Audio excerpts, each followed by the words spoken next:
what's up, everybody? We're going to talk about pro wrestling here tonight. We're reviewing Smackdown that we just watched. What did we just see on Smackdown? There's a new match rumored for the Elimination Chamber, and we're watching AEW Rampage. Danhausen and the Orange Man are doing things. Let's talk to Johnny about it. Let's get Johnny in here to make sense of it all.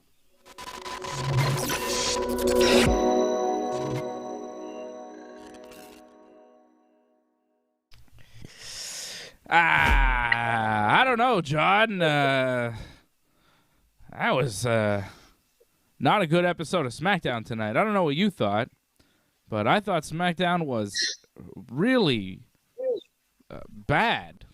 Like, surprisingly bad. Nothing happened tonight on SmackDown. I don't think we have much to talk about here on the show. They really gave us nothing. What happened?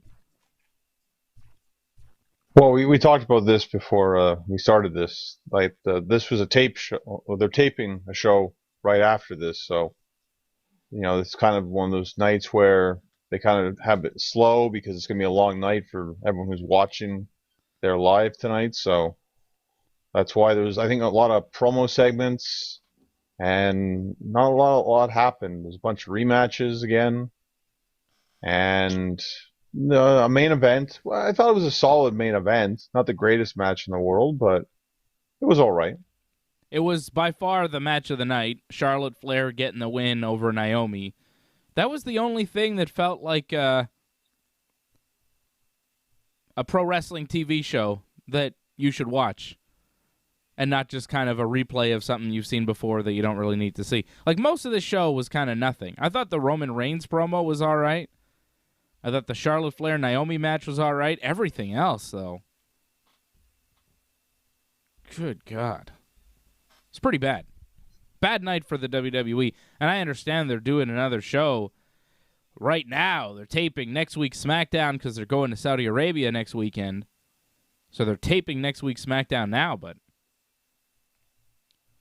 I don't think that's really an excuse to deliver the show that they delivered tonight. I mean, if that's the show tonight, what are they going to give next week? Something worse? Well, you would think that they saved the good stuff for later on because it's already late, right?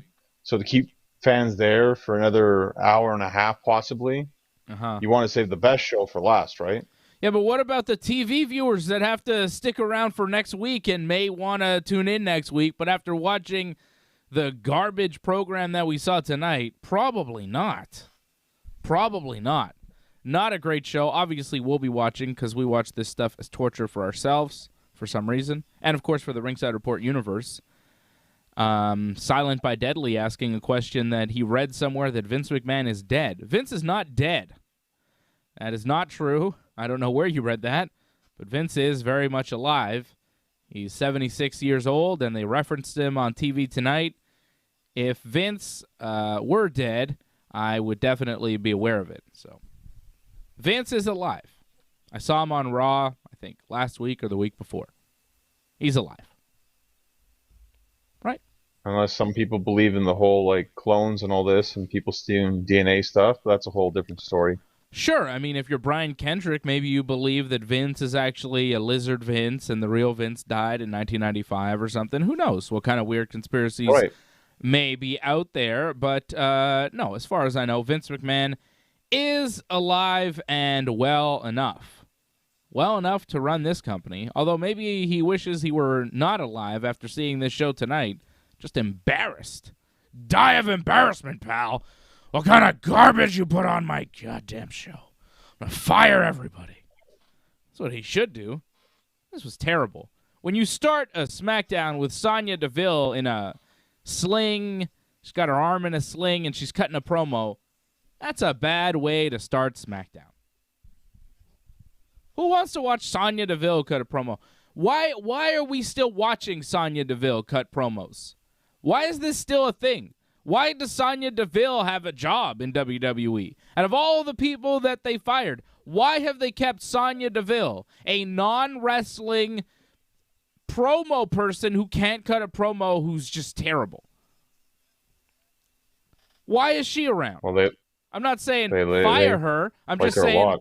I'm not saying they should fire her. I'm just saying, why have they kept her and fired so many others? I don't really get it. Because she's pointless. No one cares about her. No one wants to see Sonya Deville.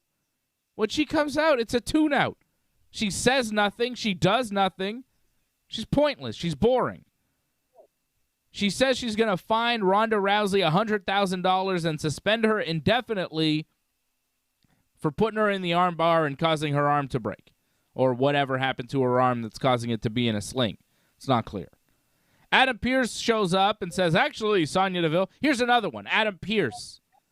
That's a way to start off a show hot. Sonya Deville and Adam Pearce. That's ratings. Give me a break, man. I'm trying to watch this show. I'm trying to enjoy professional wrestling. Come on, WWE. Don't give me Sonya Deville and Adam Pearce in front of the crowd in the ring to start. I mean, keep them backstage in 60-second segments. Don't have them opening the show, reciting dialogue from a cell phone, which is what Adam Pearce did. Adam Pearce is like, the higher-ups in WWE are not happy with what you're doing. As a matter of fact, here's this email that's addressed to you that I'm reading for some reason that Vince McMahon wrote himself, saying, Sonya, you're power-hungry and you're abusing your power, and your petition to fine Ronda Rousey has been rejected, and she's not fined or suspended at all. And this is Adam Pearce saying this through his reading his phone, an email that Vince sent him. And then Sonya can't interfere in the Naomi Charlotte title match that's going on in the main event. And Vince says if Sonya disobeys, her job will be in serious jeopardy. And then Naomi came out and says, well, Vince McMahon says, you can't touch me tonight, Sonya Deville, but he didn't say anything about me not touching you. And then she slaps her in the face. And that's all she does. And then walks away. This was terrible. Every part of it was bad. I wanted to stop watching the show right off the bat, right? I mean, come on. It was bad. Sonya and Adam Pearce. Get out of here. I'm not going to disagree with you that this wasn't well executed, wasn't well thought out, but I get why they're doing this, because apparently you talk about that new match has been added to the Elimination Chamber. Apparently Naomi and Sonya will be added in a match. Yeah. From what we're hearing. And apparently they're taking 2 shows to set it up. 2 episodes of SmackDown to set up one stupid match that no one cares about. Ronda Rousey and Naomi versus Charlotte and Sonya in Saudi Arabia at the Chamber. Who cares? You could have set this up tonight. Set it up tonight. Set it, like, you don't have to take this much time and drag it out. Oh, next week we're going to set up this match for the Chamber. No. Do it now. Do something else on next week's SmackDown. Give me something fresh. Don't give me more Sonya Deville promos. This Sonya Deville Naomi thing is dragging SmackDown right into the toilet. It's terrible. Like, Naomi's not bad, but, I mean, who cares about this Sonya Deville thing? And it's got no resolution. What happens? Super chat. What's the payoff? Naomi versus Sonya. If Naomi wins at WrestleMania, she is the SmackDown co-GM with Adam Pearce. What's the end game for Naomi and Sonya? This thing has been dragging for months. What's the goal? Well, definitely a payoff thing at WrestleMania, I would think. Some sort of end of feud kind of match I would expect at Mania. I know that's something you don't want to hear, but they've invested so much time into this. Sure. I imagine that's what we're going to see happen here. Well, they have to at this point, right? They have to. Well, they could just be lazy about it and just put them in the Women's Battle Royal at WrestleMania and say that's the way they end their feud by whoever wins that. They could be super lazy about it if they want, but I think they'll actually give them a match. Trash. stupid feud that no. I mean, are you tuning into SmackDown to find out what's going to happen next between Naomi and Sonya Deville? Is anyone? I mean, I watched SmackDown because I wanted to see what Roman Reigns was going to say, Goldberg, and what Ronda was going to do. Those were the main points for SmackDown for me tonight. What about Charlotte? I tune into SmackDown to see what Charlotte's going to do most weeks. I wasn't really looking forward to that match tonight. I mean, it did well tonight, but I've seen past Charlotte and Naomi matches, and they weren't that good. This was probably the best one I've seen. Yeah, but I just kind of want to see what they're going to do with Charlotte every week because she's an interesting character, and she's good, you know? I like her. She's the top star on SmackDown as far as I'm concerned. I know you're a Roman Reigns guy, but for me, it's Charlotte Flair. That's who I tune into SmackDown to see. I just saw Jay White on Rampage attacking Trent Beretta. I don't know who won that match, the Bucks or the Trent The friends. Bucks won the match. The Bucks won? I don't know. I didn't catch it. But then Jay White showed up and he attacked the best friends. I don't know. Well, you should be happy Why? that you like Jay White. Yeah, but I don't give two shits about Trent Beretta or Chuck Taylor or Orange Cassidy or Danhausen. Like, Jay White's a serious wrestling character. That's not really where he needs to be. Feuding with Orange Cassidy, it's like kind of a step down for Jay White. This is a guy who's wrestled Okada and Tanahashi and, you know, the top guys. Coming in and wrestling the lower mid-card is, like, weird. Why would you come in and wrestle these guys that aren't the top stars? Jay White is a main event level guy. He's not a lower mid-carder. It's misplaced. Nothing against Trent and Chuck and Orange and Danhausen and Wheeler and whoever, Statlander. Some of them are all right, you know, but they're not main eventers. They're a mid-card tag team. Yeah, but I could see when Kenny comes back, like there might be a feud there. With Jay White, though? Yeah. Yeah, I think you're right. I think you're right, and that'll be good. But in the meantime, having him come in and wrestle these guys, I don't think does him a lot of favors. Brian Firth dropping the super chat. Thank you, Brian. He says, what's your thoughts on Dolph Ziggler in NXT? I think it's good. He looks like a big star there. Anytime you have a guy like that, kind of like Finn Balor when he went down to NXT, I think it makes sense, you know? He elevates guys there. He's a bigger star. He's been around longer than anybody by far on that roster, and he could do jobs for some guys there, and he's really not doing anything on the main roster, hasn't been for years, so why not? I think it's a good move to have Dolph Ziggler in NXT. He should stick around for a bit, at least. John, thoughts? Well, he's still on Raw, though, no? Like, he's still with yeah, I guess. Robert Roode, I think. It's like the AJ Styles deal when he kind of went down a Right. bit. Yeah. Why not? I'm saying It's fine. I guess it's... I'm just saying I'd keep him around a little longer in NXT, that longer than AJ Styles, because AJ's more useful on the main roster. Dolph, I think, might be more useful in NXT right now. Well, just who's he gonna feud with, though? Like, if he feuds with Braun Breaker, like, okay, but if he's feuding with one of the lower tier guys, like, I don't know if that really gets people's attention. I don't know who is really there to feud with. Well, there you go. I mean, who would you have him feud with other than Braun Breaker? Who's there? Bunch of new guys. Well, see, I don't know. A bunch of new guys. I put him up against established guys because that'd be kind of interesting. Like him against Tommaso Ciampa, that'd be pretty good. Yeah, but You know, I don't know. but that probably won't happen. Put that on main event, you know? No one will see it.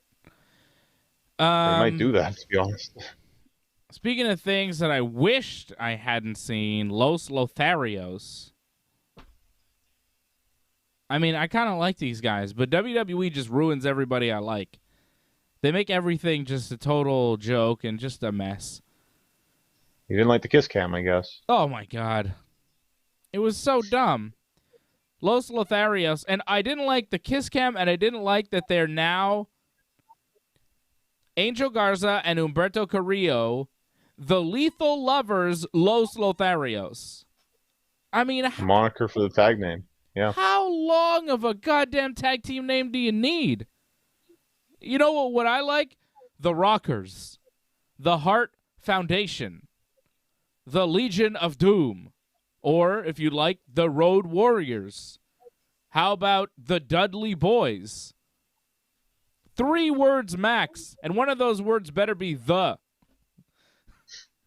You know? What is it? What do they call it? The Lethal Lovers, Los Lotharios. I mean, what the hell is that? The Lethal Lovers, Los Lotharios. It's ridiculous. Yeah, but look at like New Day. They don't even call them New Day anymore. They kept calling them Kofi Kingston and Big E. Even the graphic, they didn't have it as New Day. Apparently, that's like a Vince McMahon thing. I read that somewhere. Vince McMahon doesn't want them to be called the New Day. They have to be Big E and Kofi Kingston. I guess because they're bigger than the New Day now. I don't know. Even though it still says New Day on the Titantron, but yeah, okay. Which is fine. Whatever. I don't care. If they're trying to aggrandize Big E and Kofi Kingston by not calling them the New Day, I'm fine with that. You know, if that's their way of making them more important, because they're both former WWE champions, and they're not just a tag team, they're 2, like, former champions in a team together now, you know? I'm fine with that. But the Lethal Lovers, Los Lotharios, what was wrong with Los Lotharios? Why couldn't you just stick with that? Why do they have to be the Lethal Lovers, Los Lotharios? Quadruple, the 4 L's, quadruple L. Yeah, this happens a lot in wrestling. You've seen it before where people just keep adding nicknames, gimmicks. They just keep adding more and more to something. And then, yeah, it just becomes too long-winded now.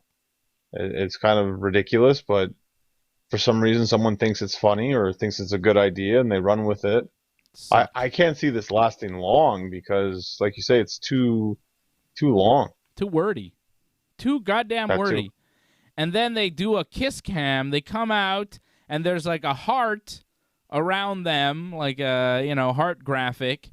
And at one point, it's like a kiss cam, so they kind of go around to the crowd.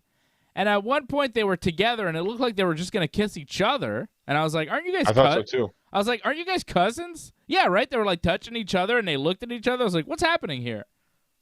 They're cousins, like, shoot cousins. If they're just 2 men and they want to kiss as part of their gimmick, that's fine. But if you're his cousin, I think that's a little weird.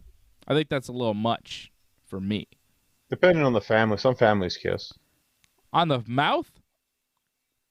Yeah, some families do that, yeah. Yeah, like Francois Legault and his sister you're talking about. There you go. You seen that? That guy, when he won the election, his wife is here, his sister's here. He grabs his sister like by the waist and he plants one right in her mouth. People were like, what the fuck? Rightfully so. It's the guy who leads this province that we live in. Pretty crazy, if you ask me. I mean, you're fine. You kiss your sister on the mouth. Some families do that. But before your wife, that's a little weird. Anyways. Family before everything. I got to stick it to that guy. Nobody likes Francois Legault. That guy sucks. Right, Johnny? Nobody likes that guy. I guess some people like that guy. He did get voted in. Got a majority government. Obviously, he's doing something right. Yeah, I guess some people like him. It's just nobody I know. Nobody I know likes that guy. And the Lethal Lovers, Los Lotharios, then beat the artist formerly known as New Day. Clean. Garza rolled they up. lost them last week. So? It's fucking Kofi and Big E.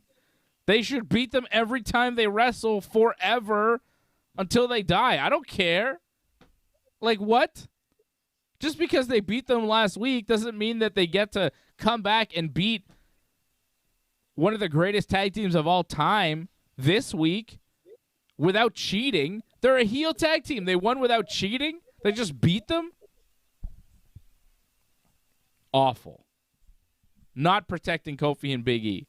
On the one hand, they're like, they're not the New Day anymore. They're Kofi and Big E. But maybe that's not to build them up. Maybe that's to say, the New Day, they were a great tag team. This is just Kofi and Big E. You could beat them. they suck.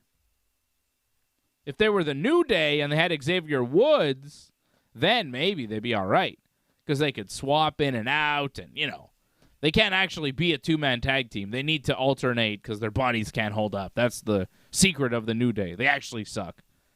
They're just a cheating tag team. I think that's what we're supposed to understand. I don't know. Well, These guys should never beat New Day. Never. Well, I think they see a lot in these guys, and they want them to have a long feud with them, I think. So they're going to trade wins back and forth for a bit, I think. What do you think about that? You think that's smart?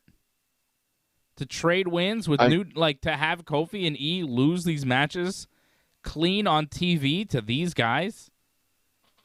I mean, it's a great way to build up a new tag team, right? That's probably the most established tag team WWE has right now. So to put over a new tag team right away, that's a great way to do it. Sure. But do you really think that they're going to follow through with the Lethal Lovers, Lotharios? Like, if the Viking Raiders can win, I mean, they'd be great challengers for them. I don't know if the Viking Raiders are going to win, though, at the Chamber. No, they for sure won't. Against the Usos? Yeah, again, so, the Usos are the tag team champions. They remain tag team champions until Roman drops the whatever belt he has, right? So, what's the point of building up a new heel tag team? Shouldn't you be building up new babyface tag teams? Why build up Los Lotharios? They're not going to go up against the Usos. Well, possibly there's probably going to be a four corners kind of match. They usually do that at WrestleMania, don't they, for the tag teams? Yeah. I can see that happening. Usos, Lotharios, New Day, and Raiders. Makes sense. Who gives a shit about that? Poor Kofi and Big E. What they once were and what they are now. Roman Reigns is doing all right. His promo was actually fine. Roman and Heyman are interviewed backstage by Michael Cole. Cole asks him about Goldberg and Goldberg's streak in WCW. And Roman says that if he was in WCW, everybody would be winning because they'd still be in business. Roman's saying if he were in WCW, they'd still be in business, which I would say probably not. Not even the great Roman Reigns could save WCW, right? Even you must agree with that, John. As big a Roman Reigns superfan as you are, you got to agree that even Roman Reigns, had he been in WCW, probably would have still suffered the same fate. Or do you think the Tribal Chief could have pulled them out of this fate that they had? Roman Reigns is 16 years old, probably not. Modern day Roman, current Roman, Tribal Chief Roman. I mean, that's tough because, you add him with Goldberg, you add him with Hogan and Sting. That's tough to beat, man. Brett, too. Yeah, I don't know. That's tough. Oh, yeah, they did a great job with Brett. That was great. Yeah, but you throw Roman in there as well? Oh, yeah. That's really hard to mess that up. Yeah, I mean, hard to beat unless you have, Stone Cold, The Rock, Mick Foley, Undertaker, Triple H, Shawn Michaels. Tough to beat unless you have much better guys, which they did back then. So, well, I think they had better management, too. That was the main thing. Management kind of messed up big time.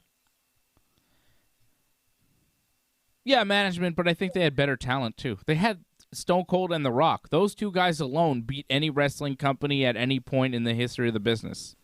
You put those two guys in a wrestling company at the same time, they were in their primes at the same time. Are you kidding? That's bigger than, Hogan Savage. And that was pretty big. Oh, they're great, but again, you need good creative minds, guiding the ship. Because if you don't have that, it doesn't matter, how good the talent is. It's just going to go to hell. I think was the problem with WCW. It started off great, and then it just kind of went to crap with the ideas, and then Russo, the 2000 was the worst for WCW. Yeah. That really killed that 1 year. Yeah. once they started doing that boy band thing and those guys were a thing in WCW, I kind of tuned out. What were they called? 3 count. Yeah. And they had the Filthy Animals, too. I didn't care for that, whatever that was. There was a lot of bad stuff. Right? Not just one thing. There's just a lot of bad stuff. Major Guns, when she showed up, I was like, all right. Was that her David name? Arquette. Was that her name? Yeah, Major Guns was her name. Yeah. Oh, man, that was bad stuff. And Goldberg somehow has survived. Goldberg Well, he was one of the bright spots there. No, he wasn't. Goldberg is still around. And, I mean, that's debatable, John. It was definitely a bright spot for Brett. He saw a big light flash in his eyes when Goldberg knocked him out with that kick. So Cole... Toronto popped for him crazy when he beat Brock, though. So Toronto forgave him. All right. When was this? You saw the highlight when they went back and showed Survivor Series tonight. Was that in Toronto? That was in Toronto, yeah. Okay. Cole talked about Goldberg, how he beat Brock Lesnar in 86 seconds, and Roman says no one cares that Goldberg's a 2-time Universal Champion because he's the greatest Universal Champion of all time, and no one's done what he's done in 35 years, and if that guy came back, he'd smack him around too. Hogan. He's talking about Hogan, right? Right. Nobody's... Which maybe that's next. I mean, you're going after Goldberg. Why not go after Hogan next, brother? Ooh, if you saw Hogan's last match, I don't think that's going to happen. Let me tell you something, dude. You don't want to mess with me, Roman Reigns. I'll acknowledge my big boot upside your head, brother. Oof, I'm going to drop that boot's not hitting the head. I'm going to drop the leg, brother, and I'm going to break my hip in No, you won't. 13 places, dude. I'm going to beat your ass, Roman Reigns. At WrestleMania 58, Hulk Hogan's going to run wild. What you going to do? I think Hulkster's right. I think Hulkster takes Roman. Hulkamania lives forever, John. It's immortal. That's right, brother. Fucking don't mess with Hulk Hogan, man. Roman Reigns talking shit about Hogan. How dare he? How dare he disrespect Big Terry? And Roman says he's going to Goldberg. God, I hope so. I hope he beats him in like 86 seconds. Smash him. Spear, guillotine, choke him out. Or, Superman punch, hit him with a couple of spears, put him out. Whatever you got to do. Beat him. Beat him quick. Beat him in a minute or two. I think he is going to do it. Heyman says it's not a prediction, it's a spoiler. That means they're going to do it. He's going to beat Goldberg real quick because Goldberg can't actually wrestle a full match. So I think this will probably be done in under 2 minutes, and we won't have to sit through much of it. I like that. Well, no matter what, yeah, of course, you knew it was going to be short. This isn't going to be long, but Goldberg matches are better like that. Whether it's a squash or not, I don't know. We'll have to wait for that face-off.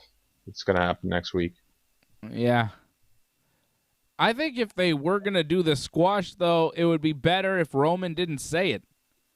Because if it happens, you're like, oh, shit, right? It's more shocking if it happens and you don't know it's going to come. But now you're kind of expecting it. Well, him promising it just puts him over even more. Which they have no problem doing that.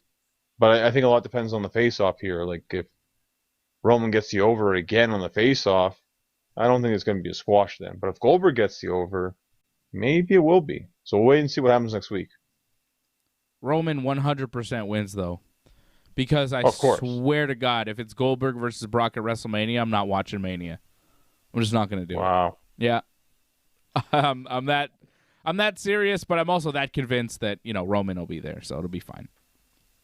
I saw someone suggest that Goldberg should win the match so that they make it like a 4-way kind of thing where it's Goldberg, Lashley, Roman, and Lesnar all in the main event. I mean, it won't happen, but it's a funny little thing to think of. No, thank you. I just saw Bryan Danielson before on this Rampage show, and he was doing a backstage promo. I don't know what he said, but he seemed to be talking to Matt Sydal and maybe somebody with him. I don't know who he had with him. Was it Lee Moriarty, maybe? I believe it was. Is Bryan trying to enlist them now? Do you think he's going to do this faction that he was talking about with Moxley? Is Bryan starting a group? I hope he is. Well, like you, I didn't hear what he said, so I'm not 100% sure, but maybe they just commented about him saying that, and I don't know what they, like, if they said, oh, we're not interested. That's what I'm thinking is what happened, but, well, sometimes you got to rewatch this show, even though we do watch a lot. Yeah. I'm watching Hook Taz in the ring right now. Send Hook. The very popular Hook is in action. I like his theme song. His theme song is my favorite part. The Action Bronson song that he's got. It's a good song. Hell of a theme song for a wrestler. I like it, but yeah. Oh, that was a nice little hip toss flip over thing from Hook. He's got some nice moves. He's smooth in the ring. It's just the look I'm not overly convinced by. He just looks a little small. Small for a wrestler. Big for a normal man, but small for a wrestler, Not super intimidating. It was Derek John that suggested the four-way idea. I remember that. I'd rather not. And that. with Hook, though, let's not do that. Hook's only 22, though. Like, he's got time to grow. Yeah. Oh, yeah. And hopefully he does. You never know, though. Some guys do. Some guys don't. Depends on the work put in the gym and stuff, Well, I think he's got some great trainers. He's clearly, they're on the right path, at least, it looks like. Yeah, but how much great trainers as far as the wrestling, but how much emphasis is put in AEW on bulking up in the weight room and, getting kind of bigger and thicker? You don't see a lot of guys get into AEW and become, like, more jacked. Well, Miro got in better shape, it looks like. Yeah, but he is a guy that likes doing that was going to do that because he's had the time, Right. He's going to take the time. Like, he's on the road in WWE, so he's not as jacked because he can't be at the gym as much. But you wrestle once a week in AEW, it's a lot easier to hit the weight room and get big and jacked. It's just not something that seems to be an emphasis in AEW, but I think a lot of the guys would benefit from just getting into slightly better shape. They'd look more presentable for TV. It's an upper body business, brother. And yeah, I mean, I'm not saying you have to be Lex Luger, but it does help for the visual, especially when you're going up against some of the bigger guys in AEW. It's just not believable. Like Hook doing this stuff against this jabroni he just wrestled, that's cool. But put him in against Lance. Hook. Yeah, put him in against Lance Archer, and it's just nothing will look believable. I don't know how that match works. And mostly of what you've seen from Hook is Hook on offense. We haven't seen Hook take a lot of bumps or sell very much. So I haven't seen the full range of what Hook can offer. So I'm not fully sold, right? He hasn't done everything that a wrestler normally has to show, right? How much selling have you seen Hook do? Not much, but, that's not part of the whole gimmick right now with him. It's more of like how Taz used to be, where Taz would just pretty much go in there and not squash, but pretty much dominate his matches. And if he took a move, whatever, he'd pretty much no-sell it. Yeah. But didn't you believe it more with Taz than you do with Hook? Well, Taz, what helped was the promos, because Hook doesn't really talk. Taz had the attitude. That's it. Taz talked like a badass, too. He was a little bit more believable. He looked like a badass. Anyways, it's a work in progress with Hook. I know a lot of people love him, and I think he's all right, but we'll see what happens. Shout out to Derek John. Shout out to Jason Pete. Shout out to Anthony McDonough. Members of the team checking in. Good morning, Anthony, out in England. Very, very early in the morning out there. Jason Pete, I don't know if he's in Montreal or Mexico. Derek John, I know he's in Montreal. Shout out to you guys. Members of the team, don't forget to join. Go to join.ringsidereport.net to become a member of the YouTube channel. And that way you're able to call into the show and give us your thoughts on pro wrestling. We had Angelo call in on Wednesday night. Fun to talk to Angelo. Not so fun to watch Natty and Aaliyah wrestle in a no DQ match. I thought this was supposed to be Dungeon Style. What happened to Dungeon Style? Yeah, I guess someone didn't like that idea. It seemed they didn't mention that whatsoever. Mm-hmm. This match was not great. No, but I mean, have any other matches been great? Like, No. I wasn't expecting anything great, so. But at least Natty got the win, so maybe it's finally over, so we can move on. Yeah, we're moving on to Natty versus Xia Li. Natty's teaching Aaliyah how to wrestle. She's had a few matches with her, so now she's off the beginner's course of SmackDown, and she could wrestle someone else and look really, really bad. And now Xia Li is into the beginner's level of SmackDown, and she'll wrestle Natty and have her matches there and move on, and we'll see. But that's really what I see this as. Natty is like a player coach. She's been around forever. She can work a match with anybody on the roster, and they're giving her the greenest of the green to help teach to become actual TV wrestlers. And I don't think Natty is going to be able to do enough with these two to make it work. Although I don't know too much about Xia Li. I think Natalya and Aaliyah, the Aaliyah match, Aaliyah's just a lost cause. No point. Wow, giving up that quick. I just think she probably better suited as a heel. Have you seen her wrestle? Yeah, and I think her attitude is just the way she wrestles too. I think she better suited as a heel. She I think as a face, she's like a shitty Liv Morgan. And that's I wouldn't pretty even bad. see that comparison. She's just kind of got that mopey face, the kind of like, when she's a baby face, she's like, hey, I'm happy to be here. And then when she gets beat up, she's like, I'm about to cry. That's how Liv Morgan acts. She's like really happy and then like about to cry, nearly in tears. That's kind of Aaliyah's gimmick. And she's a shittier version of that, and even that is shitty. So I don't like it. I don't like it at all. And then Xia Li came out. She didn't do her whole entrance this time. You notice that? Last time she made the save, she did a whole elaborate entrance and then came out. But Natty won with the sharpshooter. Aaliyah grabbed the bottom rope, but there was no DQ match, so it didn't matter. So Aaliyah had to tap. And then Xia Li came out to make the save after Natty was putting the boots to her. And Xia Li didn't do that stupid, elaborate entrance, thankfully. I guess we'll see Xia Li versus Natty maybe even next week on SmackDown. Probably not, though. We'll probably have to wait around to see this. They'll build to this match that no one cares about. Goddamn garbage. Well, again, I'm just glad they changed it up here, give us something different. I've seen Xia Li wrestle in NXT. Like, she's not bad, but, I mean, not the greatest thing in the world. But wait and see. Like, you know, Natty's pretty good, so, I mean, she might be able to pull out a good match here. We'll see. I don't know much about Xia Li. We'll see. I just don't care. They haven't given us a reason to care at all. We're supposed to want Xia Li to help Aaliyah? Why? Why do we like Aaliyah? Have they given us a reason? I clearly don't like her, right? How's that working? Sami Zayn hosts his In Zayn talk show with Shinsuke Nakamura and Rick Boogs as his guests. They show Johnny Knoxville, who crashed a fake WWE store and defaced a Sami Zayn poster and put a Sami Zayn t-shirt in a wood chipper. What the hell was that? Right.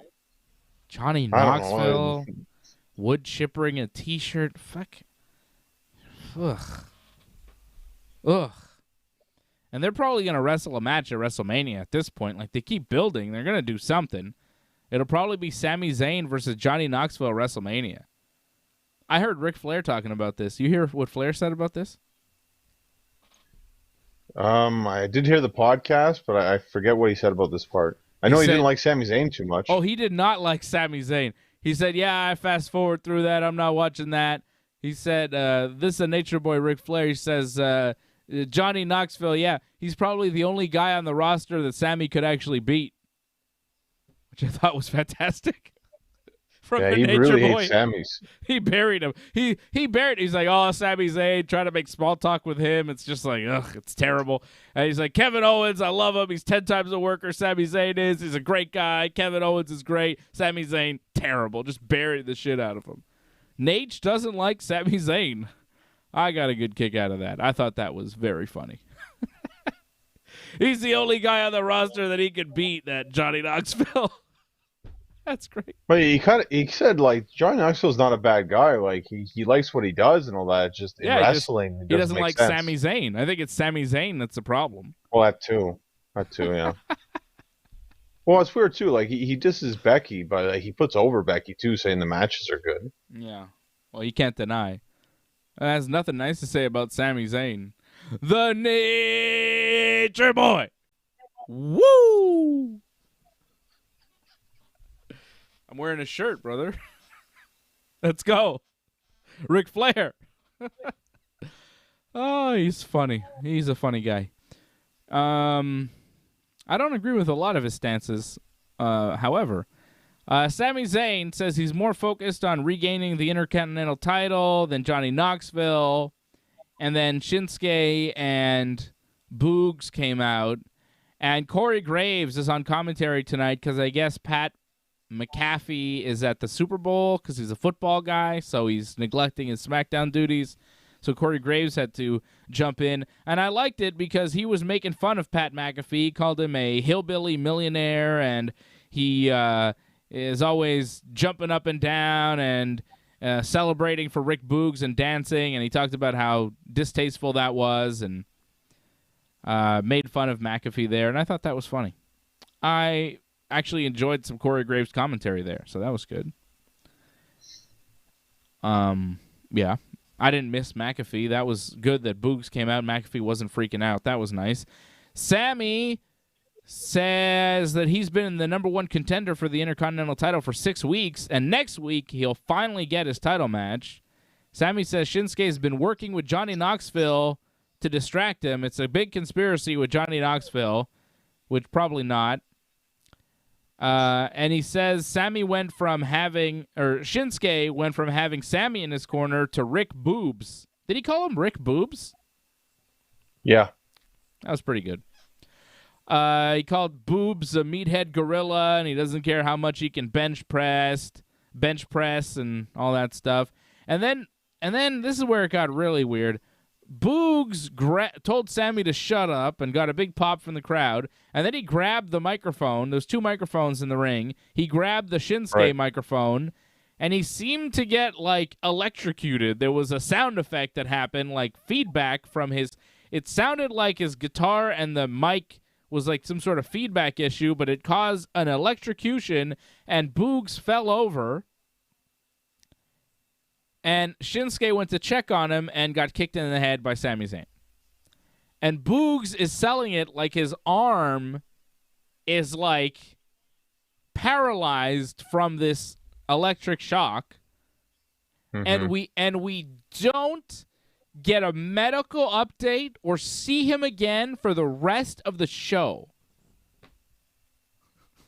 Yep. Okay. Is that, I mean, all right.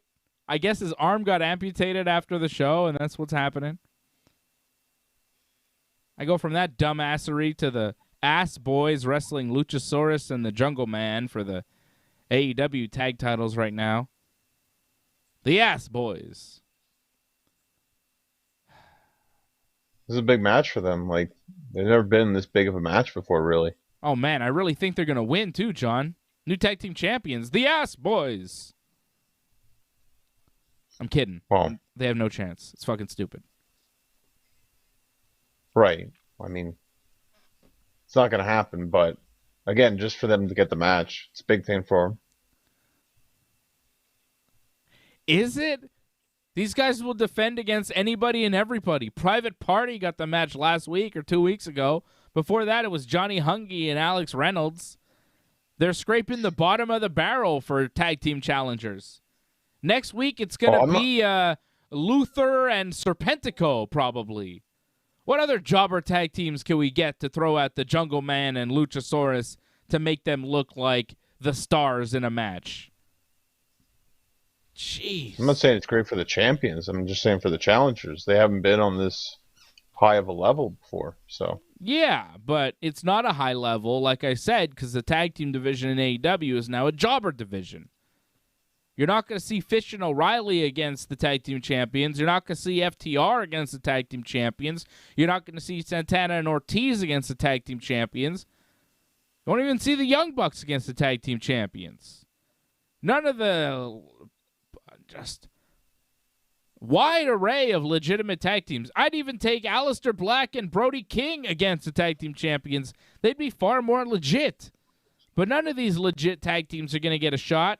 We're going to stick with the Ass Boys, who've wrestled on Dynamite maybe twice, ever, 3 times max. Like, who are they? Are they stars? No, they haven't been on TV. They're nobodies. Private Party, they're nobodies. Johnny Hungy and Alex Reynolds are good. I like them, but they're nobodies. They're barely on TV. They put them against these guys that are never on TV. So, are they legit challengers or are they just, jabronis? And when you keep putting a tag team against jabronis, eventually that tag team and the tag team championship, the value is lowered significantly. At this point, I don't give a shit about the tag team titles. And the whole tag team division right now in AEW is a mess because of it. They have tons of talent. They're not using it. Push the young guys. We need to see more of the Ass Boys and Luchasaurus and Jungle Boy. I don't know. It's not for me, I guess.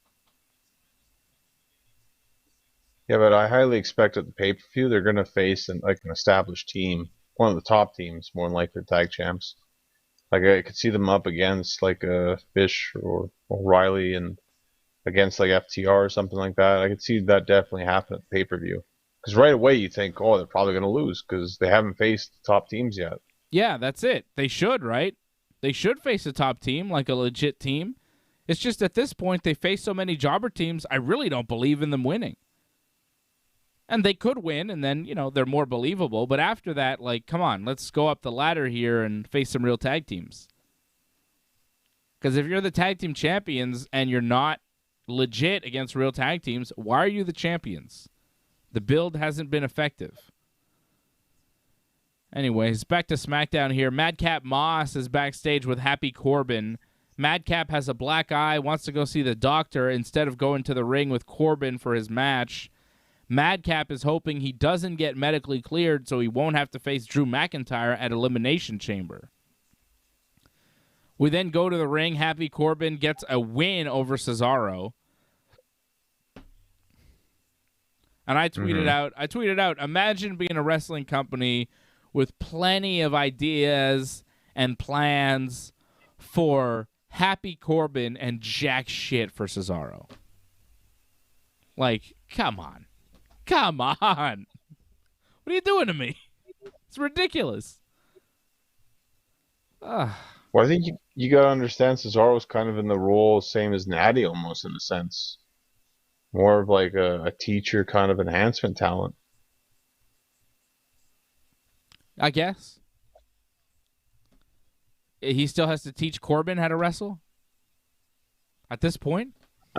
I think it's just more to show. To me, the match was just to showcase Corbin. Yeah. It wasn't really to put over Cesaro whatsoever. Yeah, and of course commentary telling you Corbin's been undefeated since the summer. He hasn't lost since his luck turned around, and he's been Happy Corbin, right? He hasn't lost a match as Happy Corbin.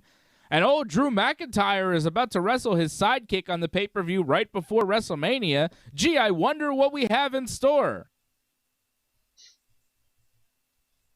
Obviously, they're telling us Corbin has not lost since being Happy, So he's going to continue to not lose, and we're telling you this now because we're going to start building it for Mania so that he could have his undefeated streak as Happy Corbin versus Drew McIntyre, because that's the only way you could possibly sell Drew McIntyre against Happy Corbin, because Drew is so obviously going to beat him at Mania. At least if he's undefeated as Happy, the Happy version, maybe some sucker out there will watch the pay-per-view and think, maybe, he's undefeated as Happy. I don't know. Fuck off. Don't tell me that right before the match, too, against Cesaro. Killing the match. Because you have Corbin against Cesaro, you go, yeah, Cesaro could win. Corbin sucks. But then when they say, oh, Corbin hasn't lost and is being Happy, I'm like, oh, well, he's not going to lose to Cesaro before it loses to Drew McIntyre. Wonder who's winning this fucking match. God damn it. They ruin everything, John. Why do they do that? It's annoying. Well, it's to give Drew his match at WrestleMania. And to make it mean more, they got to make Corbin win all the time now. Yeah, I know. But it's so obvious. Right? Like, it's so obvious. Right. I know. It's too bad, but Drew's a decent enough star that they gotta give him something. So this is it. Like I could see this match easily being like one of the first matches on one night of WrestleMania. Oh yeah, this will definitely be on one of the nights. Not at the main event. It'll be one of the. It won't open the card because it's so terrible. It will not get the crowd hot. Like if you open a show with this, jeez. It's like opening a show with Sonya Deville in the ring. Wait, they did that tonight, so you never know. Shout out to Thomas, Anthony's son, who just woke up out in England. Hello, Thomas. Thank you for watching. Glad you enjoy the show. Hope you enjoyed the wrestling. Yeah. Hopefully you see some wrestling out in your part of the world soon. I know WWE's coming to my part of the world in about 3 weeks. Going to see a house show. Ronda Rousey and Sasha Banks being advertised to take on Charlotte Flair and Shayna Baszler, which is better than the match they're setting up for Elimination Chamber, as far as I'm concerned. Like Ronda and Sasha or Ronda and Naomi. No offense to Naomi, but Sasha's, bigger star. And Charlotte and Sonya or Charlotte and Shayna, The house show match that I'm going to see is like much better than this Elimination Chamber match they're setting up.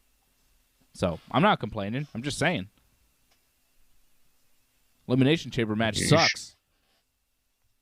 Should be happy. You got a decent main event too of Roman Reigns against Drew McIntyre. Yeah, I don't care about that. I might leave before that match even happens, quite frankly, because who cares?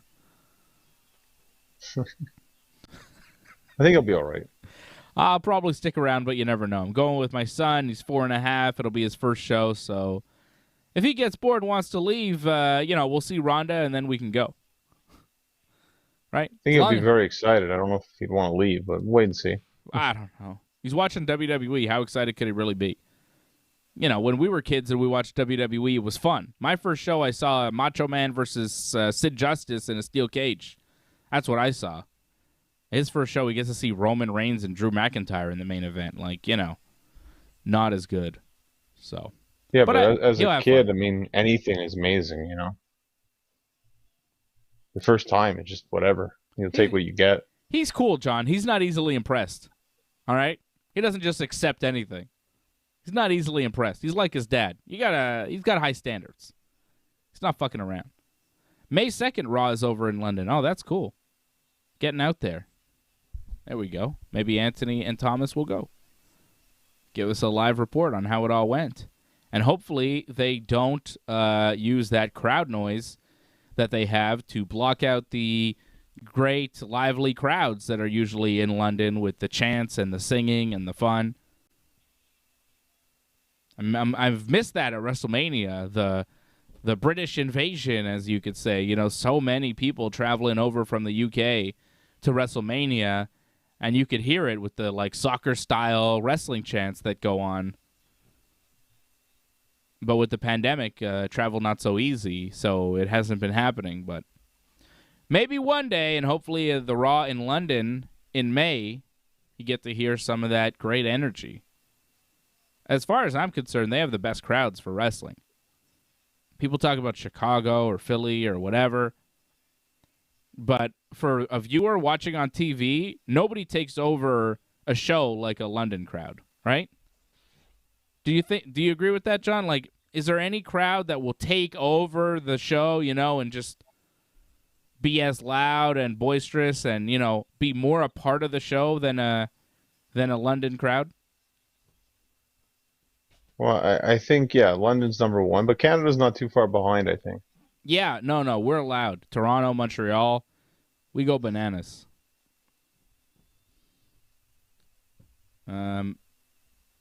Thomas likes the old Extreme Rules matches. I prefer the bra and panties matches. Oh, my goodness. I actually saw there was a bra and panties match on YouTube. It was just, videos that are suggested, different wrestling videos, and it was Trish and Stacy Keibler bra and panties. And I checked it out to see, because I forget, what did they really do and how bad was this? And it wasn't bad. I didn't mind it. But it was weird. Trish stripped Stacy Keibler, and then she still had to pin her. Of course, she had to pin her so we could get the roll-up shot of Stacy in her underwears getting rolled up. I feel the pin wasn't always used. No, I don't think so either. I was like, it was weird. I think the bell even rang. It was a mess. She, stripped her, the bell seemed to ring, and then she, rolled her up again, and then the ref counted 3. It was weird. But it was, entertaining. It was something. I wouldn't say it was good. I wouldn't say it was correct. But I will say that it was more entertaining than most of the things we see on SmackDown. But I'll take Charlotte Flair versus Naomi over the Trish and Stacy bra and panties match. I am glad that we have got to a point where we have real athletic wrestling matches, and it's not all about the bra and panties matches and all that kind of stuff. I think that it's good that we've gone this far. I'm just saying, bra and panties matches, at least it was oh shit, what the hell's going to happen here, I'll take a tuxedo match, which I think was the original. That's where they got the idea for bra and panties and the evening gown match and all that stuff. I think it was from the tuxedo match where it was, a man. What was I don't know if it was the first, but it was the Fink against, wasn't it the Fink against the Brain, possibly? Who did the tuxedo match?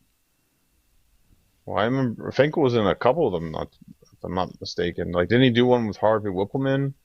Didn't he do one with Lillian Garcia? Yeah. Finkel and Whippleman, it definitely happened.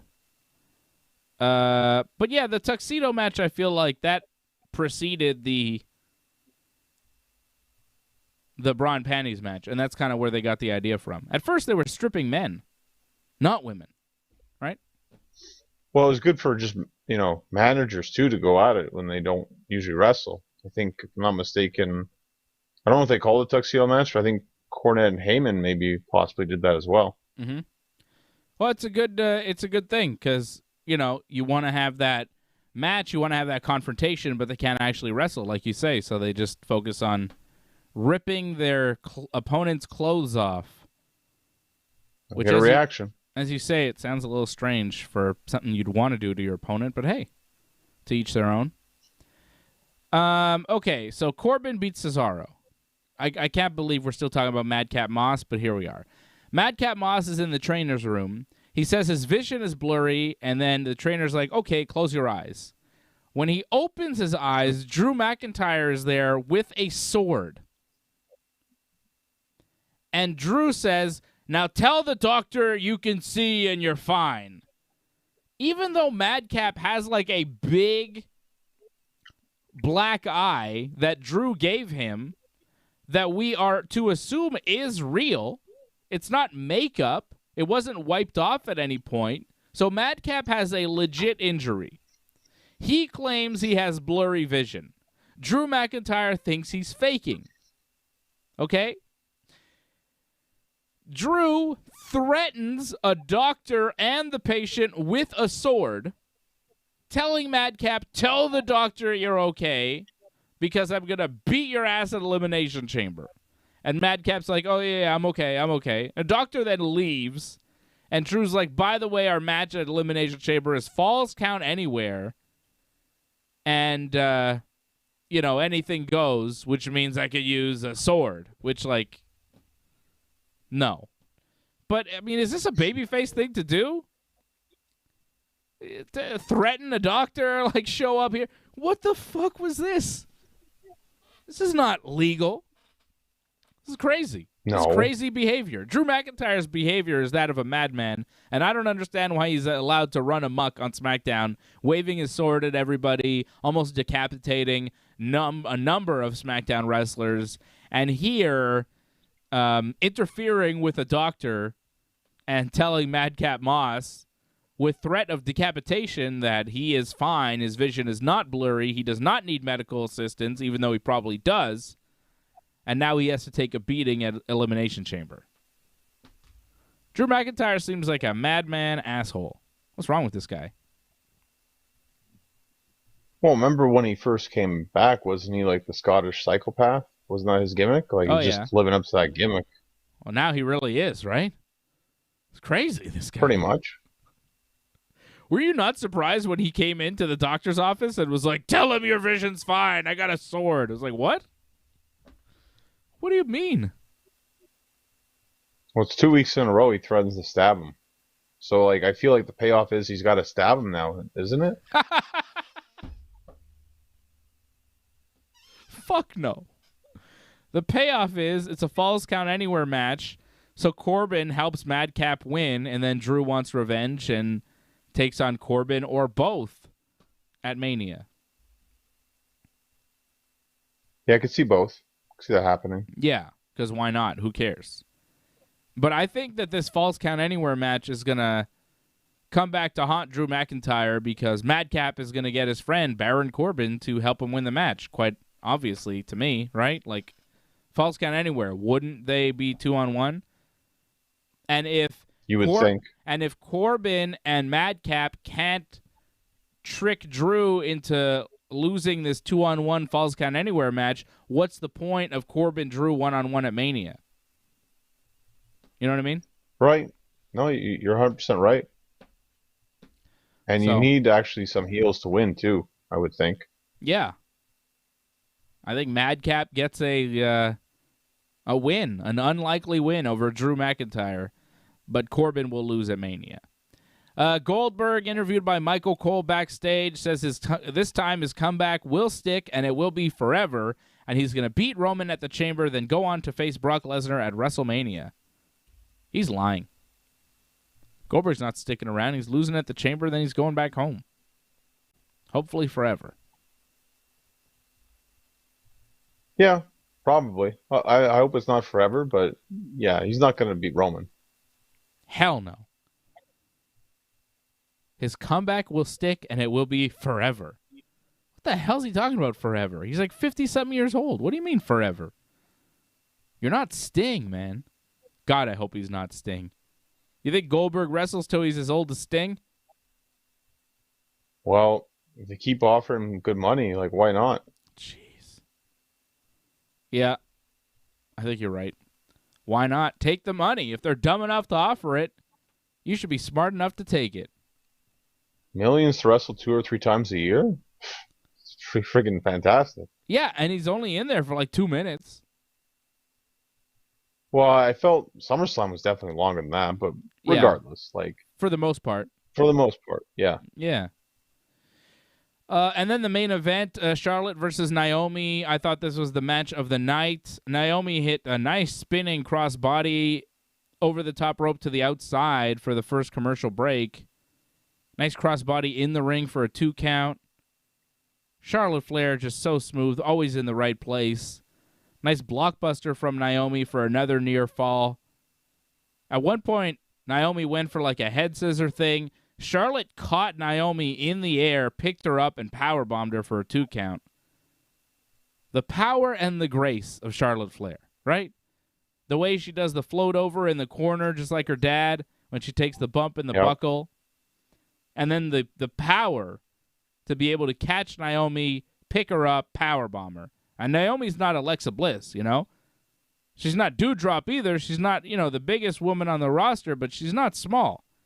She's got some weight Right. to her, and Charlotte's able to pick her up, power her down. Very impressive. The finish got a little weak, though. I don't know what happened there. Towards the end of the match, things seemed to slow down. Maybe Naomi They got a got little... lost. Did they get lost or tired? Naomi seemed like she just wasn't there anymore. She lost concentration. Maybe she's not used to wrestling this long of a match, and something happened, but it seemed to go off the rails towards the end. Like, it was a little messy. And You then... could tell Charlotte was like yelling at her like a lot. Not like yelling as mad, but yelling like spots. Yeah. And the finish was really awkward. Naomi kind of kicked Charlotte a couple times, and they just kind of stared at each other. You see that? Yeah, I think What the I hell think was they that? just forgot what they were supposed to do, and they're just like, "Oh, we got to hurry up." They probably got told like go home, so I think they just rushed the finish. It was bad. The finish was bad. The match was going all right, but Naomi just kind of throwing kicks at Charlotte. Charlotte kind of sells and then just stares at Naomi. Naomi goes for the rear view, misses like by a mile. Like, that's supposed to be a move that you go for and your opponent slightly dodges it. Naomi was like nowhere near Charlotte. The camera angle did not help them either. And then Charlotte hit the natural selection for the win. 1, 2, 3. Good match, bad finish. But everything else on this show was goddamn awful. So this is by default match of the night, even though it was no classic. Right. Sonya Deville came out after the match, berates Naomi for losing. Naomi attacked her, but Charlotte stopped the attack. Sonya then put the boots to Naomi. Charlotte and Sonya had advantage on Naomi, and Ronda Rousey, or as Michael Cole called her at one point, Ronda Rousey. Ronda came out to make the save. It looked like she was stumbling on her way to the ring, and the camera cut away. It's the ramp. Yeah, right? Didn't it look like she was going to fall? Did It's she the fall? ramp, like if you notice the ramp, it kind of like dips a little. Yeah. Like I don't think she realized that at first, and I think she may have stumbled or something. Like they cut away. Yeah, because they were like, oh shit, let's not get Ronda falling down on her way to the ring, because that's not a way to look badass, right? Like, imagine if they catch her just falling, looking super goofy on her way to the ring. It would really hurt the Ronda Rousey image. Just that alone. When she was, like, about to fall, I was like, oh, geez, let's not see that. Cutaway. It was a good cutaway because it could have been ugly. I don't think she fell, but she stumbled. No, I think she just stumbled. That's it, yeah. But imagine if they catch her falling on TV. That'd be bad. Well, they got to go over stuff like that. They got to realize, like, just going with the idea of what it is, talking about is one thing, but maybe you should actually go over, like, running, doing that. Yeah. Because it's totally different, like, when you actually do it. Like when Mandy Rose fell at WrestleMania. I mean, whatever. Nobody takes Mandy Rose seriously. Yeah, right? like, it didn't, who cares, yeah. But Ronda Rousey cannot afford to look goofy like that and fall on her face on her way to the ring like Titus O'Neil. You know? Like, it would hurt her character. Well, with Titus, like, went underneath the ring. That was, like, really bad, yeah. Yeah. Anyways, Ronda throws some weak... Commentary buried it. They laughed right away, like... Yeah. Oh, they would never show it again. Michael would not laugh if Ronda fell. I don't know if they'd have to mention it, I guess, but they would not be replaying it like they have with Titus. Right. Ronda threw some pretty weak punches on Charlotte to get her out of the ring. And this is a problem with a lot of the people that can punch for real. Brock's got it down, but a lot of the like MMA fighters that go into pro wrestling, I've noticed this, their working punches just look terrible because they're trying to pull their punches. Mm-hmm. And they just don't know how to throw a wrestling punch, and they only know how to throw a real punch, so they know they're supposed to throw a fake punch, so what they do looks super fake. And Ronda's punches look super fake. She didn't connect at all on Charlotte. It's not good. Like Junior Dos Santos had the same type of punches in AEW, just like kind of, like I'm barely moving my arms, and I'm not making contact. I think Cain Velasquez, too, if I'm not mistaken, right? Yeah, man, because they know if they really hit you, they kill you, and they don't want to do that, but they don't know how to make it look good without hurting you. Ronda can do judo throws all day. Like, she could pick you up and toss you over top of her. No problem, because the judo throw that Ronda did to Sonya Deville is the same judo throw that Ronda would do in a competition. She might go a little easier on Sonya, and Sonya, of course, is giving her body, but it's the same type of throw, but the punch that Ronda's throwing in wrestling is nowhere near the punch that she'd be throwing in competition. So there's that. Well, it didn't suit this situation, but like in matches, like she's got to keep wearing the gloves. I think that's going to help that she doesn't have to throw her punches as much. It's like how the Undertaker would do it. Like it's almost like a cushion punching you pretty much. So you're able to. He had like some of the best punches in wrestling. Undertaker's punches look so good. That Undertaker uppercut in the corner, holy shit. It always looked good. Right, but it helps to have the gloves too. So it's like if it does really connect too much, it's not so bad because there's some cushion behind it. I know how to throw a real punch, but I don't think I could throw a wrestling punch. I think my wrestling punches would look like Ronda's. Because like Ric Flair talks about it, he's like, oh, you got to hang a string from the ceiling and hit that string as hard as you can and have it not move. And I'm like, huh? How do you do that? Yeah. I don't get that. It's tough, yeah. Explain that to me. Well, there's a way to do it. It's very difficult. You have to pretty much just time it where you don't make the string move whatsoever with your punch. It's very difficult to do it, but it can be done. It's tough. Because you pull it right at the last second. Like you make contact, but there's zero follow through, right? Right. Whew. Like they have the guy who does the best punches in wrestling, Jerry Lawler. I don't know why they don't have him like teaching people how to punch. Like he had the best punches. He did have good punches. I thought Taker threw a hell of a punch too, though. I don't know. Taker's good too. He threw a hell of a punch. But he was smart. Where it's like if he stiffed them, it's okay because he had big gloves. Yeah. I like Terry Funk's punches too. Well, Terry was like too legit though. Like Well, that's why I liked him. you ever saw him with Sabu? Like punched him right in the face, and Sabu couldn't see. Yeah, that's why I like Terry's punches, because he connected and he'd bust you open the hard way on the fucking eyebrow.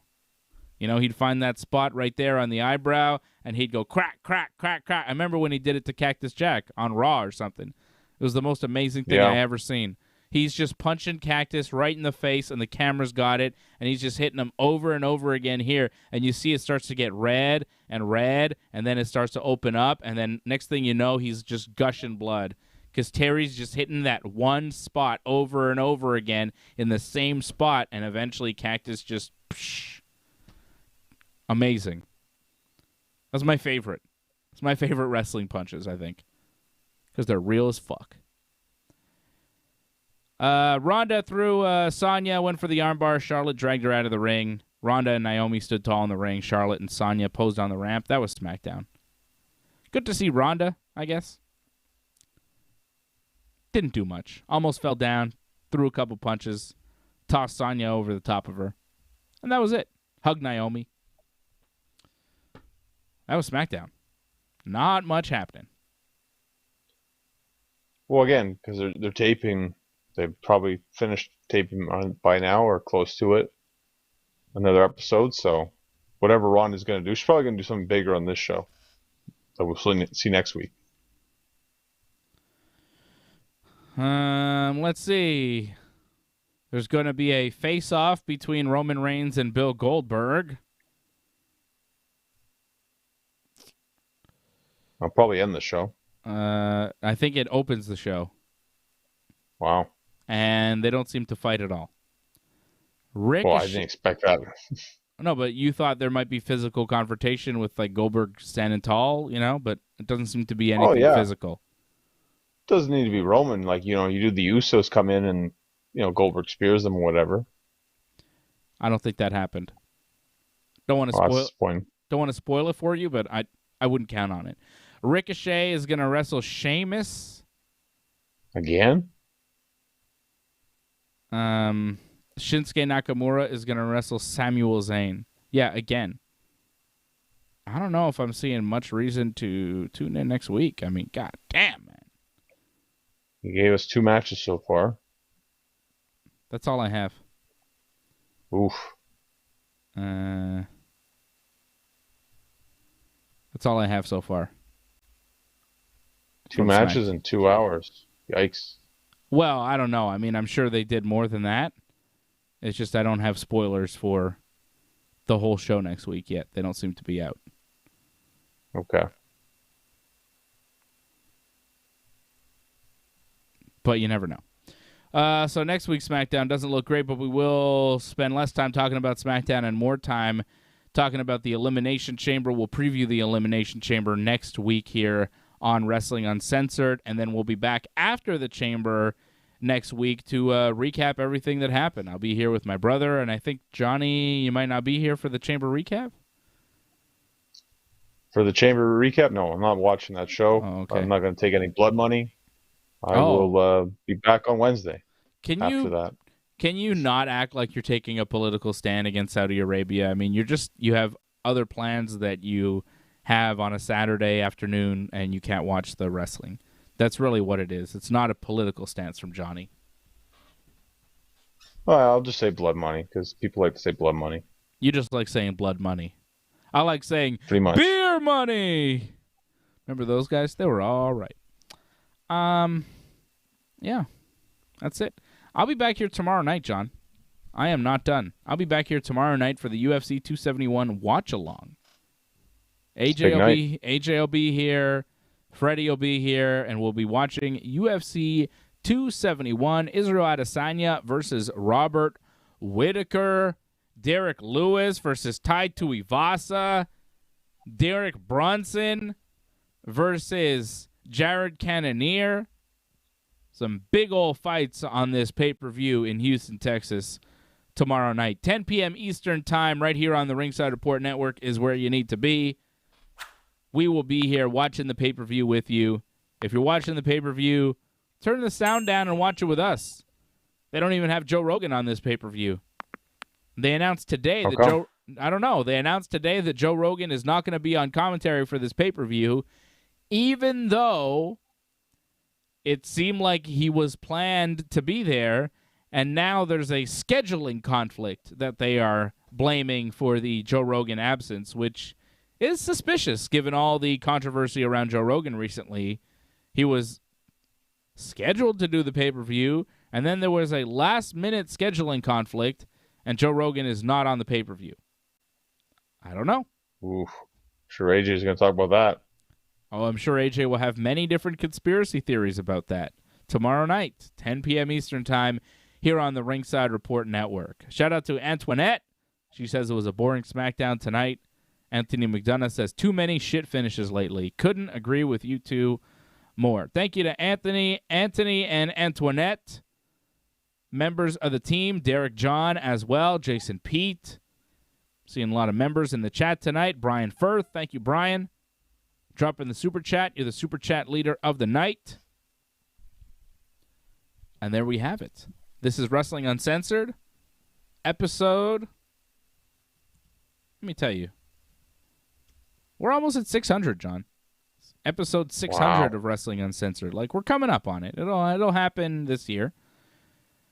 Where are we for Wrestling Uncensored? This is 574. Good God Almighty. Yeah. What a run, John. What a run. And, I mean, that's just counting the Friday night shows as Wrestling Uncensored. We do way more than that, right? That's true as well. Also, yeah. I don't think I was there for the first 80 or so episodes, so Yeah, but you've caught up with all the other shows that you've done, so I wouldn't worry about it. That's true to that. Yes. Yeah, you've done probably over 600 shows with me, and that's why we're so good. Practice makes perfect, baby. It's evolved too from a radio show to YouTube show. Yeah, I think it's better on YouTube. Shout out to the members. Shout out Ray Cruz. Ray Cruz, Bullet Club for life. I like it. Ray Cruz is a member. I forgot Ray Cruz. Thank you, Brian. You're the super chat leader. Thank you, Ray Cruz, for being a member. My man, Ray. Anthony McDonough out in England. Jason Pete out in Mexico. Derek John in Montreal. Antoinette in Toronto. I think she's in Toronto. I don't think she's in Ottawa anymore. I know she was in Ottawa for a time. I don't think she's there anymore. I don't know what's going on there. I try to ignore things like that. You know what I'm saying, John? You know the things in Ottawa with the people and the... I don't know if Antoinette was there because of that, but she might have been. I don't know. Again, things you might talk about tomorrow night, possibly. Oh, God, I hope not. Not with AJ. I don't want to do that. I don't want to get into that. It's just not fun. It's not fun. It gets people mad and all the rage and the... Politics is not fun to talk about because everybody just digs in and gets all, I'd rather just kind of keep it more fun, talk about fights and, make dick jokes. That's what you'll get tomorrow night. Well, you get a lot of everything. I think that's what you're going to get. That's usually what you get with a watch-alongs. You will get get everything. A wide variety and a lot of trash talking between all of us. I think that'll be fun. Mostly with AJ. Fred doesn't trash talk too much. He doesn't need to. All right? Should be enjoyable. I hope so. And I'll be there. Here. Right here.